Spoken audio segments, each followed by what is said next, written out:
l'impact autour de nous. Car nous sommes appelés à être sel et lumière. Amen. Hein? Voilà, c'est l'école de Joseph.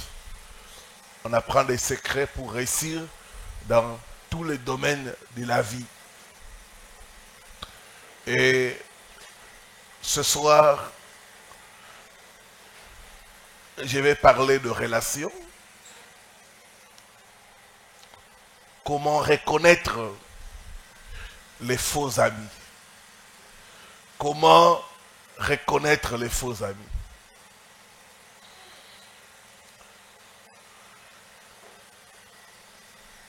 Je vais donner des indices et je vais aussi nous donner quelques conseils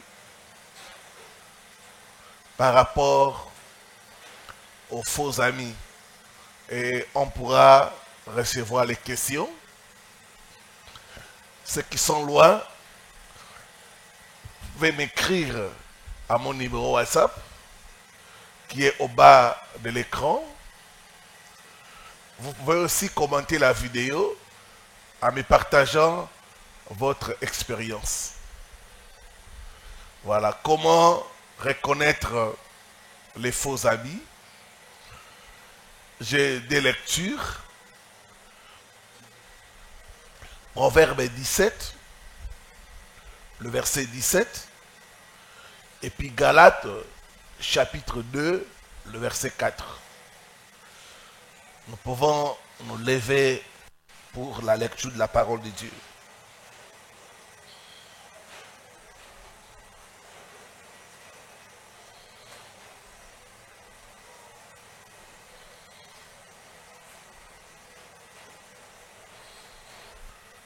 Proverbe 17,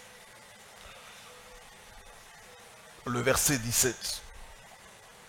L'ami aime en tout temps, et dans les malheurs, il se montre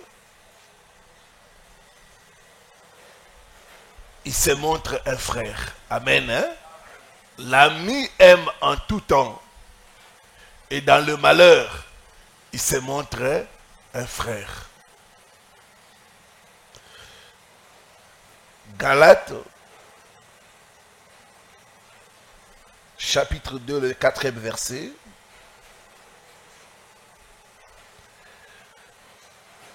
Et c'est là, à cause des faux frères qui s'étaient furtivement mis nous, épier la liberté que nous avons en Jésus-Christ avec l'intention de nous asservir. Je reprends. Et c'est là, à cause des faux frères. Il y a des faux frères. Il y a aussi des fausses sœurs. Amen. Hein? Mais comment les identifier? Quels sont les indices qui peuvent nous aider à identifier ces personnes-là? Et quelques conseils, voilà les choses auxquelles nous allons partager. On peut se mettre.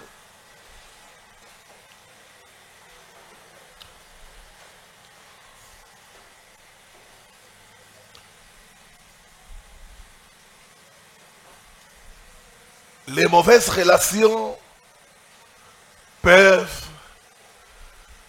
créer des choses négatives en vous. Vous détruire votre estime de soi. Détruire votre manque de confiance.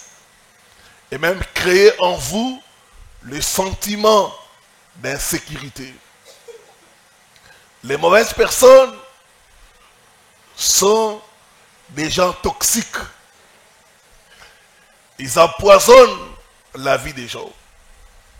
Il est important de les démasquer, de les identifier pour les éviter. Ce n'est pas facile parce que ça touche aux relations, ça touche aux émotions.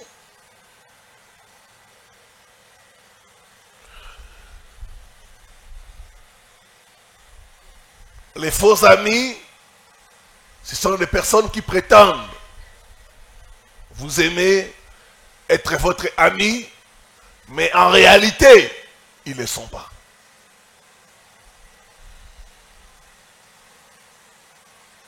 Alors pour les identifier, j'ai retenu pour nous 7 indices ou 7 types de mauvaises personnes et comment arriver à les gérer.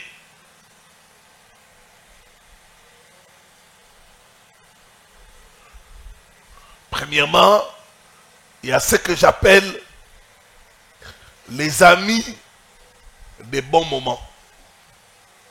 Les amis des bons moments. Ce sont des amis qui sont avec toi tant que tout va bien. Ce sont des amis qui sont avec toi quand tu es dans les bons moments. Quand c'est ton anniversaire, ils viennent manger. Quand c'est une fête, ils sont contents d'être là. Les amis des bons moments. Quand tu travailles, ils sont là. Mais les jours où tu perds ton travail, ils disparaissent. Les amis des bons moments.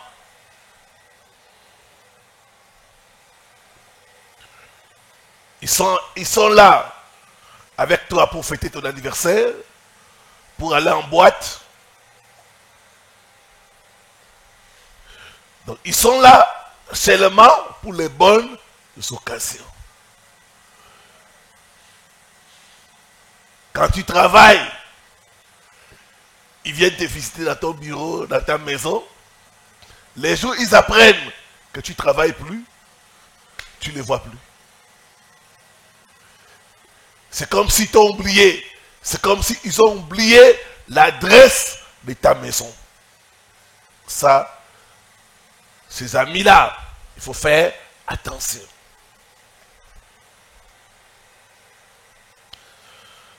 Un bon ami n'est pas seulement là pour les bons moments, mais pour les moments difficiles. Mais les mauvais amis sont là seulement pour les bons moments. Quand c'est des moments difficiles, ils ne sont pas là.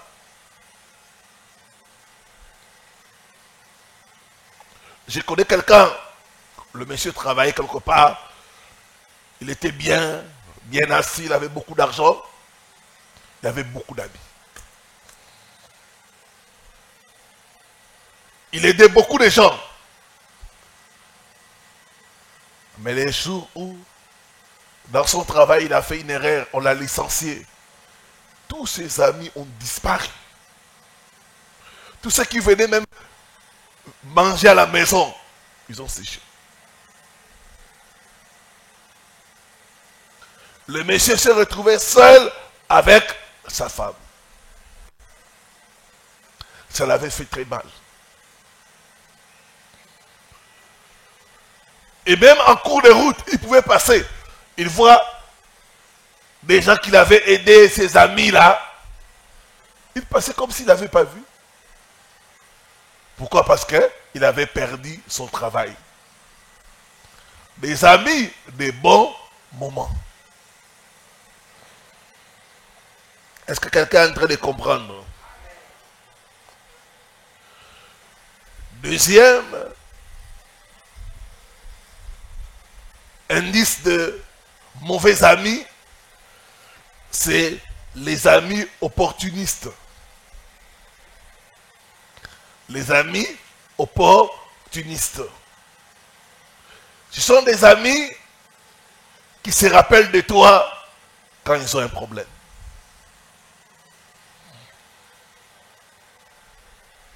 Quand ils sont fauchés, ils se rappellent de toi. Quand ils sont dans les besoins, ils se rappellent de toi. Mais quand ils ne sont pas dans les besoins, ils t'oublient.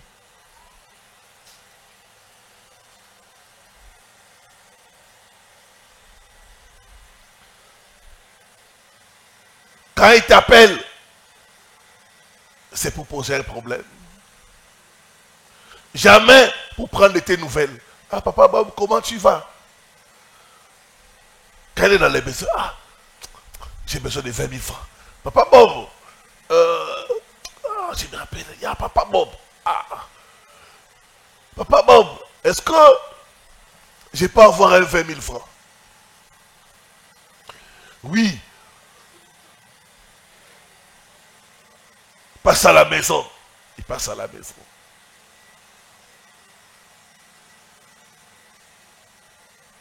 Là, c'est fini. Après 3 mois, quand il est fauché encore, il se rappelle de toi. Jamais il t'appelle pour demander tes nouvelles. C'est des amis opportunistes.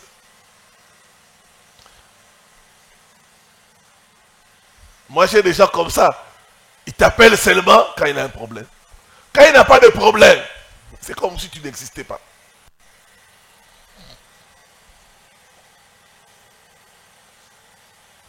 Et quand il t'appelle, il ne demande même pas comment tu vas. Non. J'ai tel problème. J'ai tel problème. Les enfants n'ont pas mangé. J'ai une course en ville. J'ai pas l'argent de transport. Est-ce que tu ne peux pas me dépanner? Les amis opportunistes. Eux, ils se rappellent de toi quand ils ont seulement des problèmes.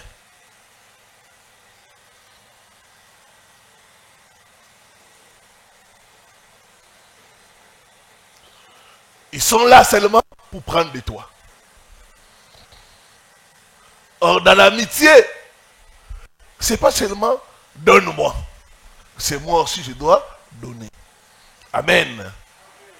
Et ils sont là seulement pour prendre de toi. Ils ne savent pas donner. Ça, c'est des mauvais amis. Quand tu as un ami, lui, il sait seulement prendre de toi. Il ne sait pas te donner.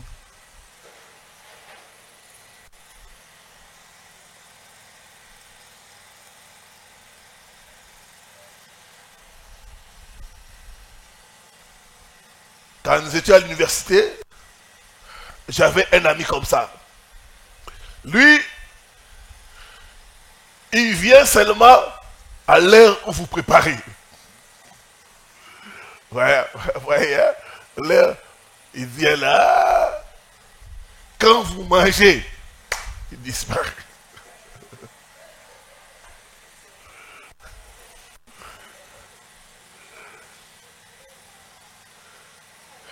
Il vient seulement quand vous préparez.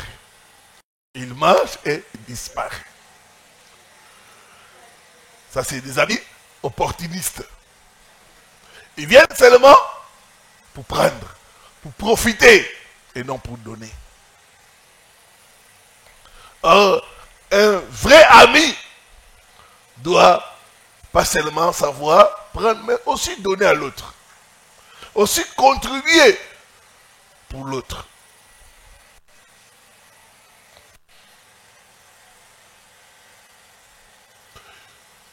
Troisième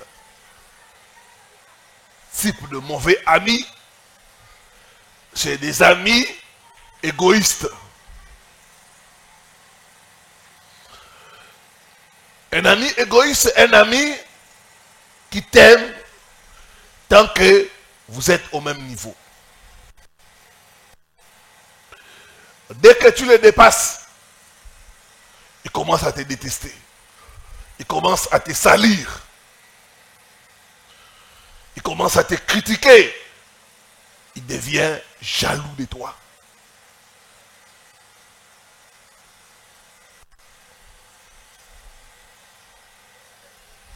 C'est un mauvais ami. Vous savez qu'il y a des amis, vous travaillez quelque part, vous êtes même grade. Vous êtes amis. Dès qu'il apprend que toi, on t'a donné la promotion, ça lui fait mal. Il devient jaloux.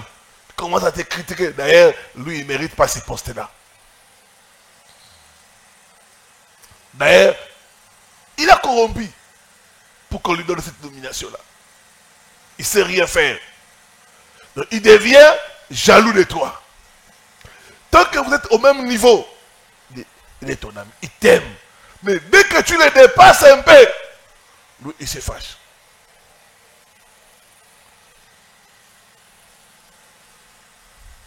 Moi, je connais une sœur, elle avait sa meilleure amie. Tous deux étaient des célibataires. Dès qu'elle se marie, sa meilleure amie, comme elle était égoïste, devient jalouse d'elle. C'est comme si elle aurait aimé qu'elle aussi soit célibataire comme elle. Elle commence à la détester, elle commence à se retirer, à dire n'importe quoi. Les amis égoïstes. Un meilleur ami, c'est celui qui souhaite le bonheur de l'autre. Quand on est en amitié, on doit souhaiter le bonheur de l'autre. On doit souhaiter que l'autre puisse avancer. Mais un ami égoïste, lui, il souhaitera que tu puisses souffrir comme lui. Que vous deux, vous puissiez manquer comme lui. Dès que tu commences à toucher un peu, il devient jaloux. Il commence à chercher à te salir. Il commence même à te mettre des bâtons dans les roues. Les amis égoïstes. Il faut faire attention à ces personnes-là.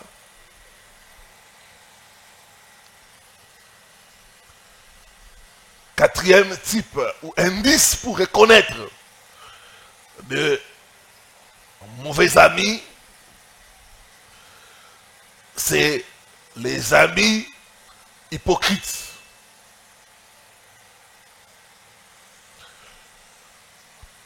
Parlant des amis égoïstes, je donne un exemple. Dans l'église où j'ai évolué, on était beaucoup de jeunes gens quand on est arrivé. Quand on a commencé à m'élever, à mener des responsabilités, c'est avec qui on est venu, certains sont devenus jaloux. Certains même ne voulaient plus me parler. Certains sont devenus indifférents. Au point où les jours où ils entendent que c'est Paul qui prêche, c'est Richard qui est au programme, il ne vient pas.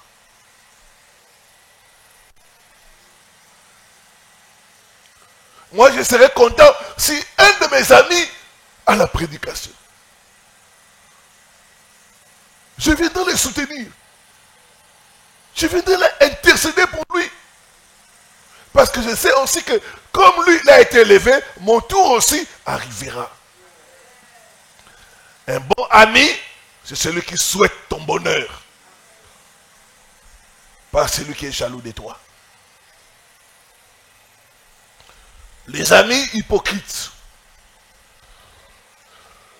L'hypocrisie, je vais vous expliquer un peu, c'est changer de face ou de visage.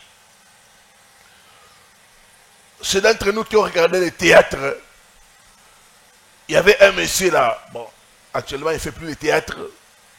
Quand on était enfant, on était habitué à son visage. Il s'appelait Ngadiadia. Ngadiadia. Il prenait un autre visage pour faire le théâtre. Mais quand vous le voyez, il est différent. Dans la vie réelle comme ça, il est différent. Mais quand il fait le théâtre, il se maquille, il prend ce visage-là. Mais dans la vie réelle, il est différent. C'est un beau type. Vous ne croirez pas que c'est lui Ngadiadia. Et c'est ça aussi l'hypocrisie. L'hypocrite ou l'hypocrisie, c'est quand quelqu'un en face de toi, il a un autre langage. Quand tu n'es pas là, il a aussi un autre langage. Un hypocrite, il te fait croire qu'il t'aime, qu'il est avec toi. Mais quand tu tournes les dos, il commence à te détruire. Il commence à te critiquer.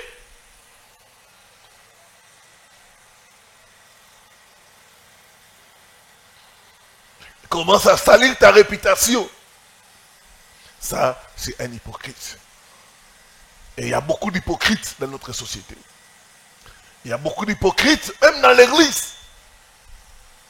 Beaucoup viennent avec des masques. Tu crois qu'il est frère, il est sœur. Mais dès que tu t'approches, tu te rends compte, non, non, non, non. Ça, c'est un ami hypocrite. Je me rappelle quand on s'est converti, il y avait une sœur. Elle était même la dirigeante de la chorale. Elle chantait très bien. Et quelque temps après, elle s'est mariée avec un frère. On était contents. Telle grande sœur s'est mariée. 3 mois, c'était trop. Dans sa maison, elle faisait à son mari comme ça.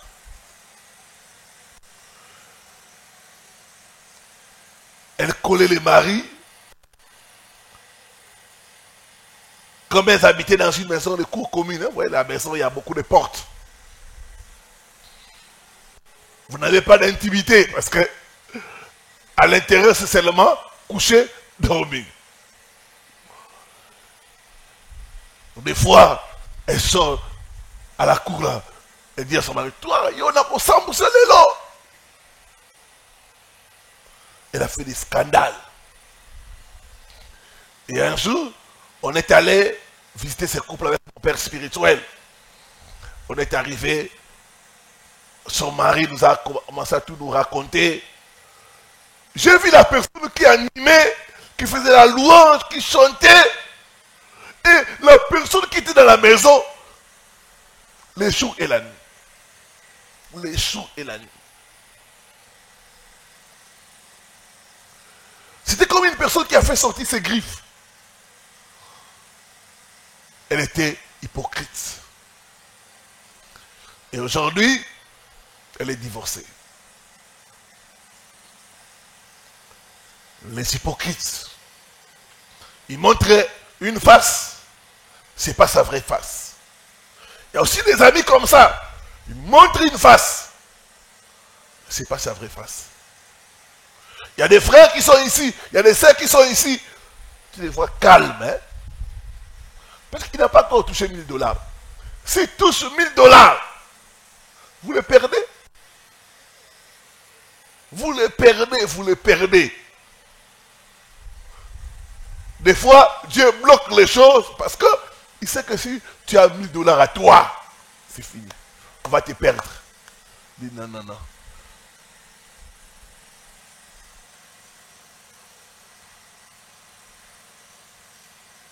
Amis hypocrites. Chrétiens hypocrites.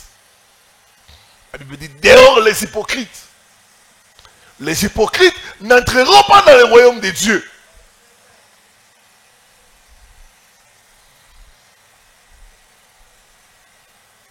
Des amis hypocrites. 5e indice, c'est un ami infidèle. Un ami infidèle, c'est un ami qui est avec toi, mais qui peut te quitter à tout moment. Vous savez qu'il y a des amis, tu es avec lui, tu lui présentes une personne, il te laisse tomber, il s'accroche à cette personne-là. Il t'oublie même. Ça, ce sont des amis infidèles.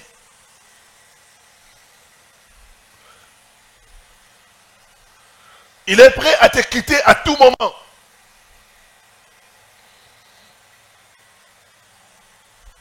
Un ami infidèle, c'est un ami auquel tu ne peux pas te confier. Tu ne peux pas compter sur lui. Oh, dans l'amitié, il y a la confiance. Il y a la loyauté.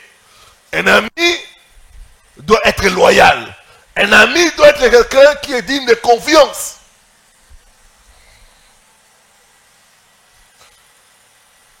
Un ami infidèle et déloyal.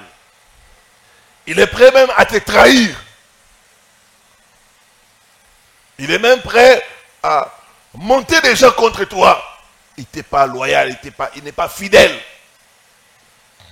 Or, l'amitié, il y a la loyauté, qui est une valeur très importante. Un ami infidèle est prêt à te trahir, comme Judas a trahi Jésus. Amen. Hein? Ne vends pas ton Jésus. Amen. Hein?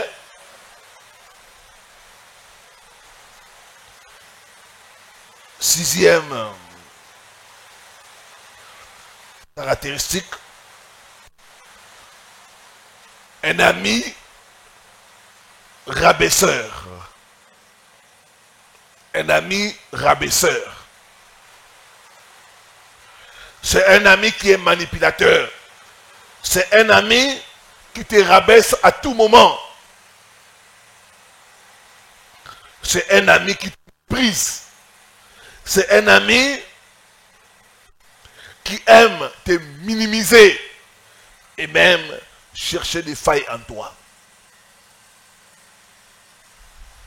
Les amis rabaisseurs sont très dangereux parce qu'ils vont détruire en toi la confiance en soi, le manque d'estime de soi. Ils seront là toujours à te faire des critiques négatives.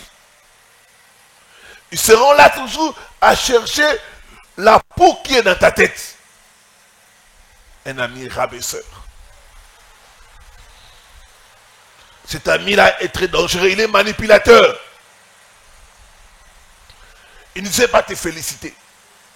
Lui, ce qu'il sait voir, c'est seulement ce qui n'a pas marché. Tes défauts. Or, chacun de nous a des défauts et des qualités. Quand on est des amis, on oublie un peu les défauts, on voit les qualités.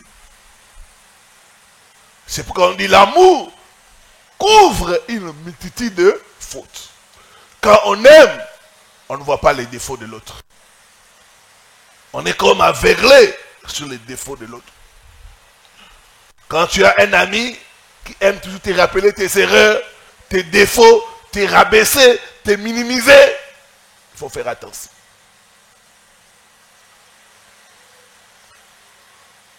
Au fur et à mesure que tu es avec une telle personne, tu risqueras de croire que tu es comme ça. Et ça va détruire en toi la confiance de soi. Regardez David. Il va visiter ses frères. Il voit ce qui se passe sur le champ de bataille. Il s'informe. Et un de ses grands frères, qui était un ami rabaisseur, commence à les rabaisser. Toi, qu'est-ce que tu es venu faire? C'est pour voir la bataille seulement.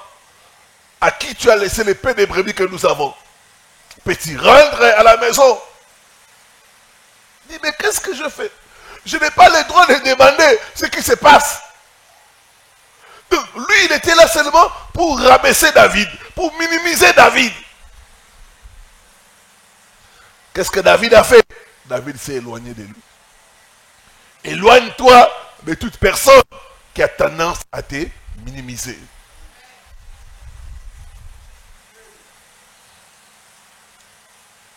Moi, j'avais un grand frère au niveau du quartier. Chaque fois, il me voyait. Petit Richard, petit Richard. Un jour, je l'ai repris, je lui ai dit, grand frère, tu vois, tel que je suis, si je suis pasteur, j'encadre des gens qui ont plus que ton âge. Alors, tu dois apprendre à me parler avec respect. C'était une leçon, hein. Je lui ai dit des vérités. Et puis là, pasteur.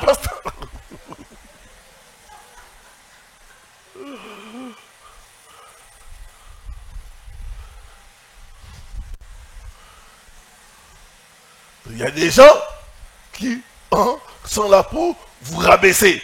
Il faut s'éloigner de ces gens-là. Ou même les parler pour qu'ils aient cette attitude-là. 7, c'est un ami ennemi. Un ami ennemi, c'est un ami qui est avec toi. Mais en même temps, il est l'ami de tes ennemis. Je ne sais pas si vous comprenez ça. Il est bien avec toi, mais il est aussi bien avec les gens qui te détestent. On dit quoi? L'ami de tes ennemis, c'est ton ennemi. Amen. Hein? Est-ce que quelqu'un comprend ça?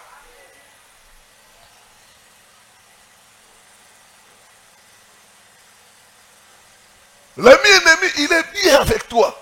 Mais en même temps, il est bien avec tes ennemis. Au point où tu ne comprends pas, mais comment ces gens-là m'aiment pas, me détestent, mais lui, il est en bon terme avec eux. Sache qu'une telle personne est très, très dangereuse. C'est un traître. Il faut faire très attention. Il peut te détruire facilement. Il peut te livrer à tes ennemis. Une telle personne sert de pont avec les ennemis. Quelques conseils, comment gérer ces faux amis, ces fausses personnes. Premier conseil, éloignez-vous d'eux.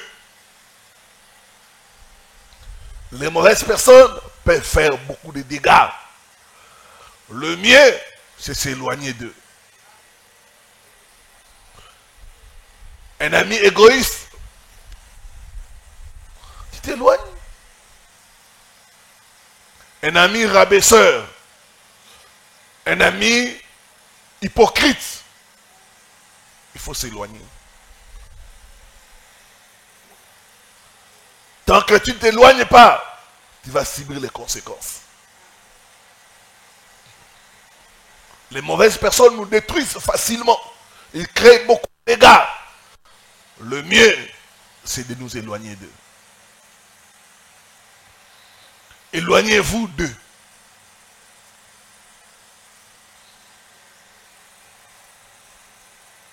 Je me suis éloigné de certaines parce que j'ai vu que ces personnes-là, c'est des personnes toxiques. Au lieu qu'elles puissent m'empoisonner, je me suis éloigné. On dit quoi? L'homme sage voit le mal de loin et il fuit. Amen. Hein?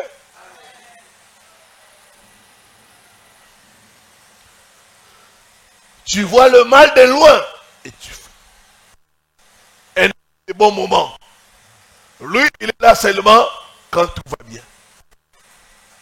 Quand il apprend que Papa Bob est à l'hôpital, il fait comme les morts. Dès qu'il apprend que Papa Bob est guéri, il a repris le travail, il vient. Papa Bob, ça va? On a même prié pour toi. Est-ce qu'on voit quelque chose? Lui, il est là seulement pour les actions de grâce. J'étais passé pour les actions de grâce. Tu vois, on a prié. Mais quand la personne était malade, tu étais où? Tu étais absente. Il faut s'éloigner de ces mauvaises personnes-là. Deuxième conseil, limiter la relation. Limiter la relation. Des fois, il y a des gens, c'est impossible que vous puissiez vous éloigner d'eux. Je donne un exemple. Tu travailles avec un collègue. Ces collègues-là, Vous êtes amis, mais c'est un hypocrite. C'est difficile que tu puisses dire que je ne vais plus les fréquenter. À cause du travail, vous êtes liés. Qu'est-ce qu'il faut maintenant? Limiter la relation. On peut limiter la relation seulement par des bons jours. Ah. Au lieu d'entrer dans les détails, vous limitez la relation. On se limite seulement à des bons jours. Parce que j'ai remarqué que cette personne n'est pas une bonne personne. Vous pouvez habiter dans la même cour. Vous êtes obligé de vivre avec cette personne-là. Parce que vous êtes dans la même cour. Donc vous vous rencontrez. Vous utilisez les mêmes installations hygiéniques. Qu'est-ce qu'il faut faire? Dès que vous remarquez que c'est une mauvaise personne, on limite la relation. Au lieu d'aller, ah, maman, comment ça va? Et ton mari? Est-ce qu'à l'entrée là-bas, ils ont payé les gens? Comment? Et aujourd'hui, tu as préparé quoi, maman biche? Il faut m'enlever une assiette, hein?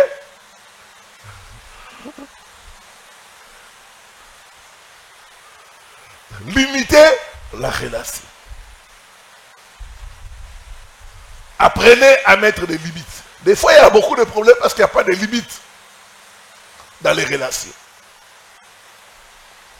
Il y a même des fidèles qui sont tombés avec des pasteurs. Pourquoi? Toi, tu es fidèle. La relation n'a pas de limite. Oh, ma soeur, accompagne-moi à 23h à Bakala. On va faire une veillée. Pourquoi seulement nous des pasteurs? La relation se limite à l'église. Pas autre chose. Amen. Il faut qu'il y ait des limites. Même dans les causeries, il faut qu'il y ait des limites. Mais pas dans, nous, on cause de tout et de rien. Ce n'est pas responsable. Amen. Quelqu'un qui est une femme mariée ou un homme marié, il appelle à 23h.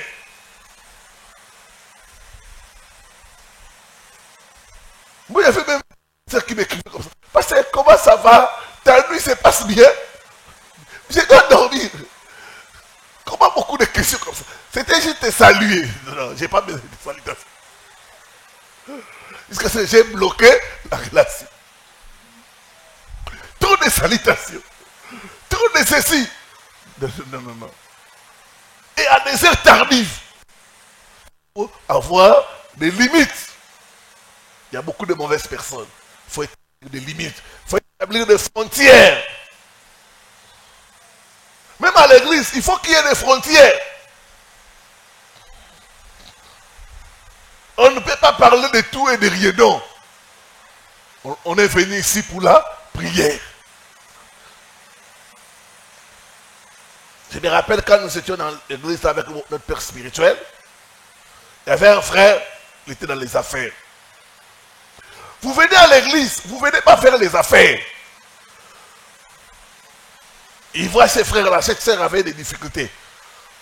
Il va dire, mon frère, comme toi tu es dans les affaires, donne-moi 10 000 $.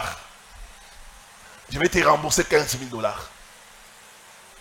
Ils se sont entendus dans 2 mois. Vous venez prier, vous ne venez pas faire les affaires. Limitez les relations. Et le frère lui a donné, ah, c'est une sœur de l'église.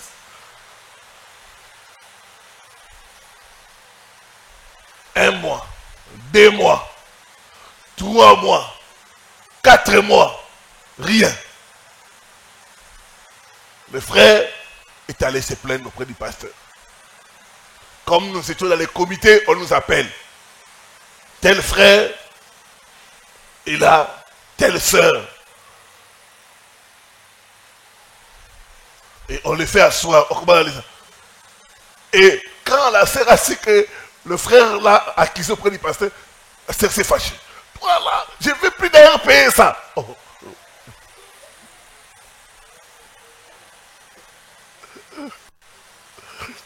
C'était quelque chose de secret. Toi, tu vas dire ça. Mais dans le passé, va me trouver comment? On a dit, non, non, ma chère, tu dois payer. C'est ça. On ne vient pas à l'église pour faire les affaires. On vient pour prier. Et il y a eu un arrangement, mais ça avait touché le frère.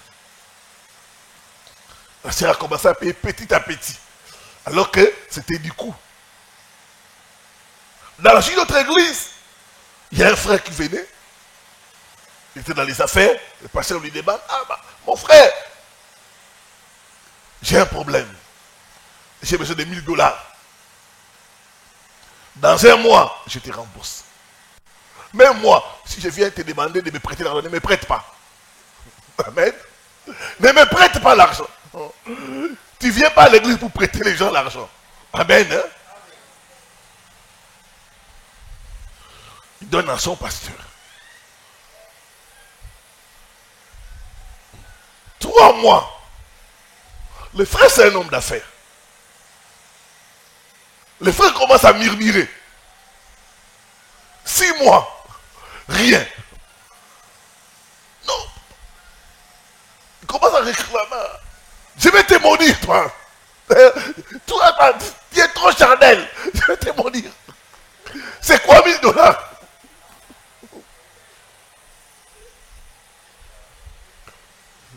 Frère, si tu continues, je vais te maudire. Pasteur, t'as un numéro? Un point. Quel est le péché les frères a fait?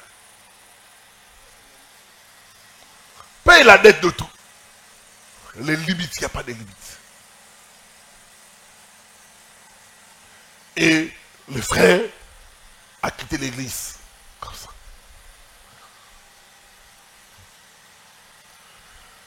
Cette affaire est allée même au niveau de la commune de la justice. Le pasteur a refusé de payer. Il lui a dit, toi, tout ce que tu fais dans ta vie, c'est ce que ça vaut 1000 dollars. Tu es venu dans l'église pauvre, j'ai prié pour toi.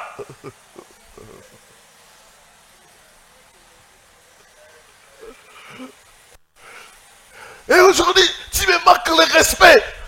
À cause de 1000 dollars, c'est des biens du terrestre. Il faut avoir des limites. Est-ce que quelqu'un me comprend?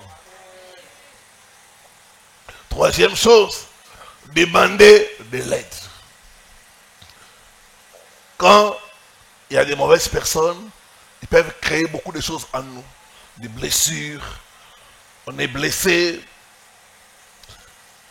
Il y a des problèmes de santé mentale, quand on est trahi, quand on est déçu, quand on a été victime d'abus,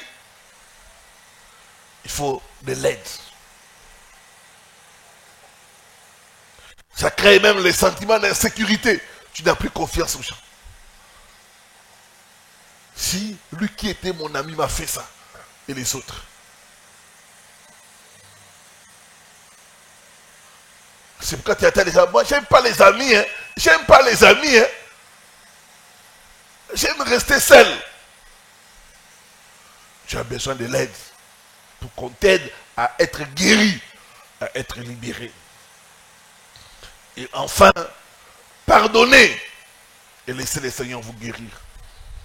Vous devez apprendre à pardonner et à laisser le Seigneur vous guérir. Le pardon est différent de la réconciliation. On peut pardonner, mais on ne reprend plus la relation. Dans la réconciliation, on pardonne et on reprend la relation.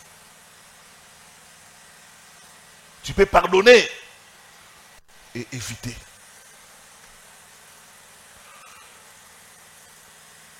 Tout comme tu peux aussi pardonner et reprendre la relation.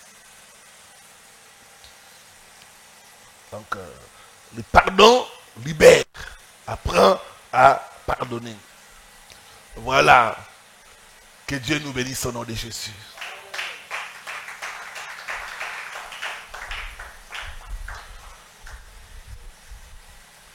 J'aimerais maintenant prendre des questions. On a une dizaine de minutes. C'est des milliers d'euros. Nous avons la caméra 4K, Canon. Nous avons l'ordinateur, nous avons le carte son. C'est des milliers d'euros. Et l'Internet que nous utilisons, l'évangélisation coûte cher. Mais l'évangile est gratuit. Il est très important pour nous, en tant qu'enfants de Dieu, de comprendre la nécessité de financer l'œuvre de Dieu. Dieu veut bénir nos finances. Et pour le faire, il passe par les partenariats. L'apôtre Paul pouvait rendre grâce à Dieu pour les chrétiens de Philippe.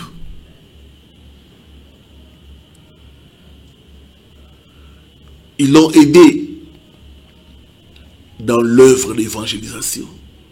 L'œuvre d'évangélisation, c'est un travail d'équipe. Sans eux, le ministère de l'apôtre Paul n'allait pas réussir. Le partenaire financier, c'est toute personne qui contribue à l'œuvre de Dieu, d'abord par la prière et puis par ses dons.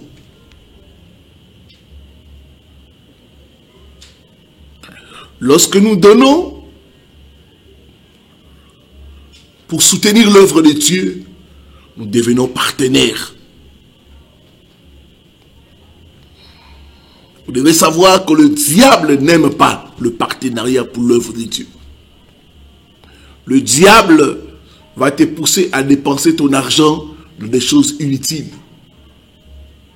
Ou pour toi-même, mais pas pour faire avancer les royaumes de Dieu.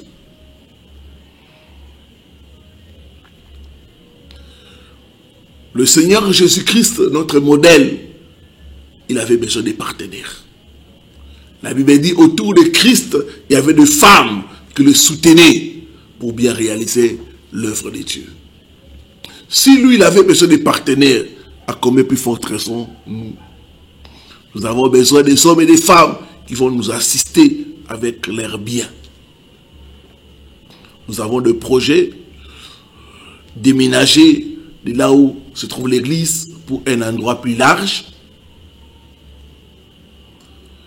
Continuer avec l'équipement de l'église. Renouveler notre équipement audiovisuel. Développer notre cellule de Brazzaville.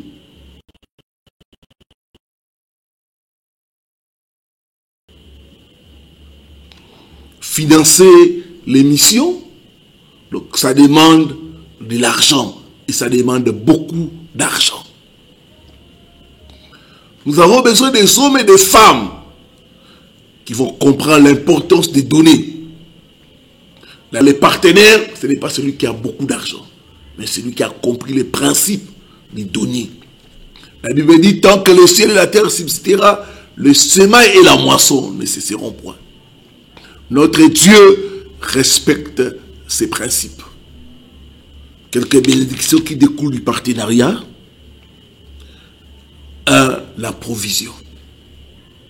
La Bible dit, mon Dieu pourvoira à tous vos besoins selon sa richesse avec gloire à Jésus-Christ. Dieu promet à celui qui donne avec joie de lui combler de toute grâce. Toute grâce. Le mot grâce parle de faveur. Dieu promet. Le partenaire, c'est une personne qui bénéficie de la prière de l'église. Toute l'église prie pour le partenaire. Pour sa vie, pour sa famille. Le partenaire connaît le bonheur de donner. Il y a un bonheur de donner. Il y a un bonheur quand tu vois ton argent servir à gagner les âmes, servir une bonne cause. Les récompenses célestes éternelles. Comment devenir partenaire? 1. Donner avec de bonnes motivations. de se sanctifier. 3. Être fidèle. Dieu cherche des hommes et des femmes qui sont fidèles. Être plein d'amour et persévérer. Nous avons besoin de partenaires, des hommes et des femmes qui vont s'engager pour donner chaque mois, régulièrement, tout montant que Dieu vous mettra à cœur. Et de 50 €. Si tu es capable de donner 50 € par mois ou plus, tu peux devenir partenaire. Nous avons besoin de partenaires mensuels. Nous avons des factures, nous avons les frais de fonctionnement, nous avons des ouvriers à payer. Nous avons besoin des hommes et des femmes qui vont s'engager chaque le 5 du mois à donner leur contribution de 50 € ou plus. Si tu es là, tu es touché, tu veux devenir partenaire, il y a un numéro qui est au bas de votre écran. Écris à ce numéro-là et on te dira ce qu'il faut faire. Il y a aussi les coordonnées qui sont là.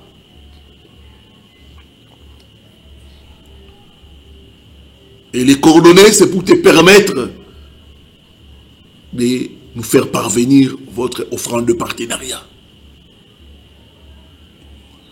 Nous avons PayPal, nous avons Western Union, RIA, MoneyGram, Mobile Money, pour ceux qui sont en RDC et ailleurs. Nous avons aussi des comptes bancaires. Tu peux mettre en place un virement permanent pour le partenariat. Et Dieu qui est dans cette commission, Dieu qui nous a appelés dans ce travail, va te bénir, va te faire prospérer à tous égards au nom de Jésus.